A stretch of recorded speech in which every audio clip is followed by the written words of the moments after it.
কাউকে মারার জন্য বিষের প্রয়োজন হয় না, ছোট ছোট অবহেলাগুলোই যথেষ্ট। সব সহ্য করা যায়, কিন্তু প্রিয় মানুষের অবহেলা সহ্য করা যায় না। একতরফা ভালোবাসাগুলো এমনই হয়, একজন পাগলের মতো ভালোবেসে যায়, আর একজন পাগল ভেবে শুধু অবহেলা করে যায়। গুরুত্ব তাকেই দিও যে তোমার মূল্যটা বোঝে। প্রিয় মানুষের সাথে কথা না বলে থাকাটা সত্যিই খুব কষ্টের।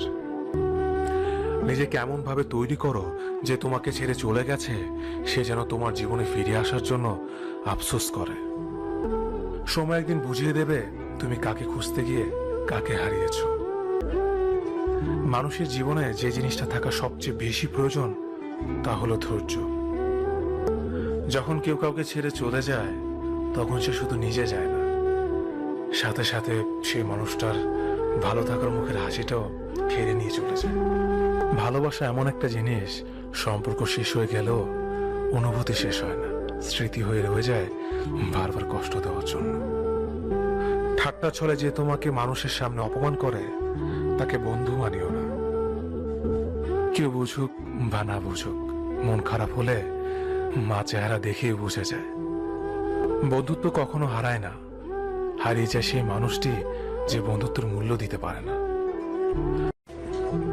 জীবনে দুই ধরনের মানুষের থেকে দূরে থাকবেন, এক ব্যস্ত মানুষ, দুই অহংকারী মানুষ। কারণ ব্যস্ত মানুষেরা নিজের ইচ্ছে ছাড়া কথা বলে না, আর অহংকারী মানুষেরা নিজের স্বার্থ ছাড়া পাশে থাকে না। কিছু কিছু সম্পর্ক শেষ হয়েও হয় না, একজন হয়তো অনেক বদলে যায়, কিন্তু অন্যজন সেই সম্পর্কের বোঝাটা বয়ে বেড়ায় সারা জীবন। যে তোমাকে ভালোবাসে তাকে কখনো ঘৃণা করবে না, যে তোমাকে বিশ্বাস করে তাকে কোনোদিনও ধোঁকা দিও না। অনুভূতি, ভালোবাসা, মায়া এগুলো যত কম প্রকাশ করবেন, মানুষ আঘাত করার সুযোগ তত কম পাবে। কোনো অভিযোগ নেই আর কখনো থাকবেও না, আছে শুধু অভিমান, যা কখনো বলবো না।